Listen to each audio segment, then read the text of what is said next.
Student, I am Gopi Kumar Srivastav, and this is my first video of chapter 9, Women, Caste and Reform. So let's understand this new chapter. Today, women empowerment is a most important agenda of our country. आज हमारा जो women empowerment है, नारी शक्ति, ये जो agenda है, ये जो बातें हैं, ये सबसे मेन बातें बन चुका है, एक एजेंडा बन चुका है. Many rights have given to the women such as right to education, right to work, right to vote. बहुत सारा जो राइट है वो वोमेन को दिया गया है. But in the past 200 years things were different. मतलब जो राइट आज वोमेन को मिला है वो 200 साल पहले बिल्कुल ही अलग था. There were separate law for the both men and women. पहले 2 साल पहले चाहे वो औरतें हो या मेल हो, ठीक है, सभी के लिए जो लॉ था, कानून था, अलग अलग था. Most children were married off at the early age. बहुत सारे जो बच्चे थे वो बचपन में ही उनका शादी हो जाता था. Both Hindu and Muslim main could मेरी मोर देन वन वाइफ. दोनों हिंदू हो या मुस्लिम हो, वो एक से अधिक अपना पत्नी रख सकता था, शादी कर सकता था. Whereas widow could never remarry. जबकि विधवा, जिसके पति मर जाता था, उसको विडो बोलते हैं, वो कभी शादी नहीं कर सकता, रीमेरी नहीं कर सकता है. Rather she was praise to be become sati. और उनको प्रेज किया जाता था, सराहना दिया जाता था कि आप सती हो जाएं. सती मतलब अपने पति की जो चिता है उस पर उन्हीं के साथ जाके जल के मर जाएं. तो इसे सती प्रथा सिस्टम कहा जाता था, जो बहुत पहले था.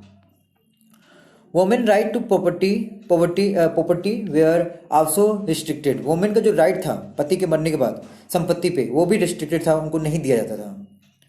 Men were educated but women were not sent to the school. लोग जो है, आदमी जो है, वो पढ़े लिखे होते थे पर औरतों को स्कूल जाने से मना था. These were not only the differences prevailing in the past, but there were other differences too. बहुत सारा डिफरेंसेस जो है यहाँ पे दिखाया गया है कि बहुत सारा डिफरेंसेस था. सर्च एज कास्ट डिस्क्रिमिनेशन. कास्ट को लेकर the society was divided into the 3 line of caste. Society को 3 भागों में बांटा गया था, 3 कास्ट में. पहला था ब्राह्मण एंड क्षत्रिय, जिसको अपर कास्ट बोलते थे.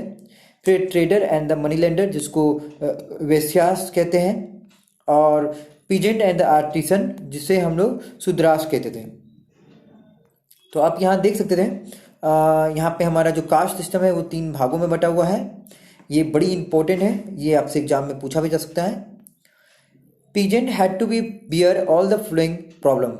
जो पीजेंट हुआ करते थे, जो किसान हुआ करते थे, उनको बहुत ही प्रॉब्लम, जो शूद्रास के अंदर आते थे, उनको बहुत सारे प्रॉब्लम को फेस करना पड़ता था. दे वेयर कंसिडर्ड पोलिटिंग. उनको पोलिटिंग माना जाता था कि वो फिर प्रदूषण फैलाते हैं. They were not allowed to visit temple. उनको मंदिरों में जाना मना था. They were term as untouchable. उनको छुआछात, मतलब उनको बोलते कि नहीं, छूना नहीं चाहिए साथ में, मतलब छुआछात का भावना था उनके साथ. Could not be take water from the common well or pond. जो कुआं हुआ करते थे, ये जो तालाब हुआ करते थे, जो कॉमन थे सभी लोगों के लिए, वहाँ पे पीजेंट को या गरीब को नहीं भेजा जाता था, नहीं जाने देता था. ठीक है. Now we have the next topic, working toward the change. During the 19th century India witness a change. 19th century में भारत एक विटनेस बन गया चेंजेस के बारे में. People start debating on the issue such as discrimination between the men and women also among the various caste. लोग आपस में डिस्कस करने लगे, डिबेट करने लगे इशूज, जो डिस्क्रिमिनेशन का जो इशू था मेन और वुमेन को लेकर, लोग इस पे झगड़ने लगे. One important reason behind these debates was availability of the books, magazine and the newspaper. सबसे बड़ा इंपॉर्टेंट बात है, उस समय 19th सेंचुरी में बुक हो, मैगजीन हो, न्यूज़पेपर हो, इसमें ये बातें डिबेट होने लगे. ये बातें बहुत ही एजेंडा बन गया था डिस्क्रिमिनेशन को लेकर. So now the people could read and the participated in search issue. तो लोग जो है पढ़ते देखते थे, न्यूज़ देखते थे, जिससे वो लोग भी भाग लेने लगे. राजा Ram Mohan Roy. Debate were often initiated by the Indian reformer and the reform group.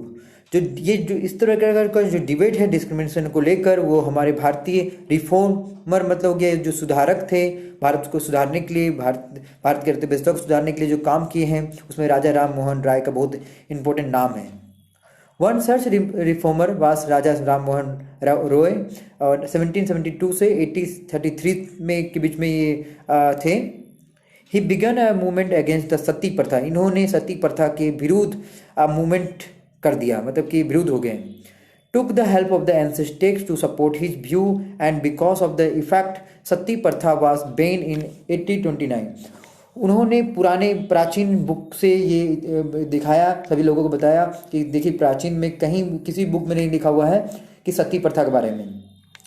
तो उस बुक का हेल्प लेकर उन्होंने बहुत ही लड़ाई किया, और ब्रिटिश के हेल्प से उन्होंने, ब्रिटिश जो गवर्नमेंट थे उस समय, उनके हेल्प से उन्होंने इस चीज़ को, सती प्रथा को पूरी तरह से ख़त्म करा दिया, बैन करा दिया 1829 में। He tried to show through his writing that the practice of the widow burning had no section in the ancestors। उन्होंने कहा, अपने लिख के बताया, राइटिंग दिया कि कहीं भी ऐसा नहीं लिखा हुआ है कि जो विडो होता है, किसी भी प्राचीन बुक में ऐसा नहीं लिखा हुआ है कि विडो को जला देना चाहिए, बर्न कर देना चाहिए। सो चैप्टर 7 से रिलेटेड कुछ बातें और है जो इस चैप्टर में इंक्लूड है।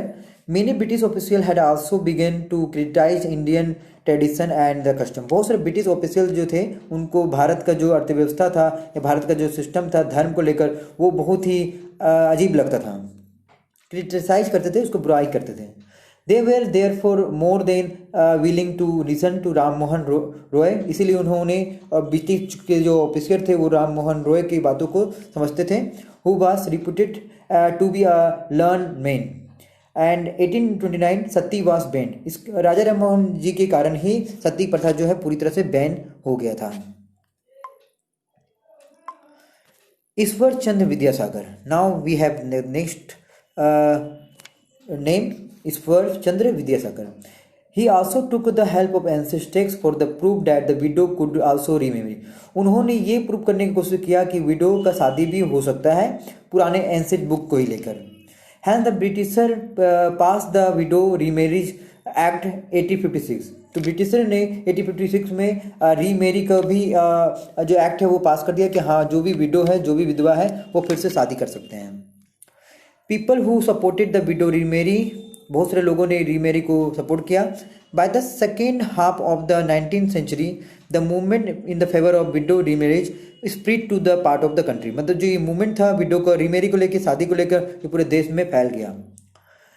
उसके लिए the next name is the Veeresalingam Pantulu of the Madras Presidency. इस तरह से हमें दिखाया जा रहा है कि बहुत सारा हमारे पास जो उसमें सोसाइटी का रिफॉर्मर थे, राजा राम मोहन रॉय, ईश्वर चंद्र विद्यासागर, उसके बाद वीरा संगलम पेंटुलू जो है, टूलू जो भी है, ठीक है ना, नाम थोड़ा सा अजीब है। Form and association for the widow remarry.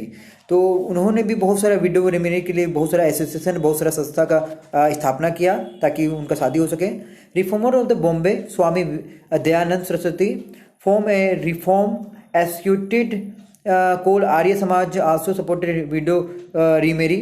Swami Dayanand जो सरस्वती थे, उन्होंने भी बहुत सारा एसोसिएशन, बहुत सारा संस्था खोल दिया, जैसे आर्य समाज का खोला ताकि विडो का रीमेरिज को सपोर्ट किया जाए। Girls begin giving to school. This is the next topics. So we have questions related to this video and topic related to this chapter. How did the knowledge of ancient text help the reformer promote new law.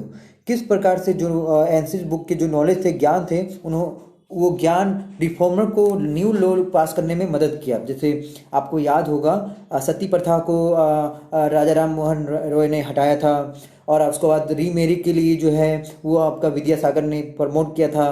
तो बहुत सारे act बनाया गया था। आप उसको, जो हम लोग इसके वीडियो में पढ़े हैं, आप उसके बारे में अच्छे से लिख सकते हैं। आप वीडियो को हेल्प ले सकते हैं, चैप्टर को अच्छे से रीड कर सकते हैं, बुक को भी रीड कर सकते हैं, और इस आंसर को आप बिल्कुल लिखिए, क्योंकि ये जो आंसर है, ये जो क्वेश्चन है, आपको इस वीडियो से ही रिलेटेड है, इस टॉपिक से ही रिलेटेड है। तो must learn and right this question and thank you. This is a homework. Thank you.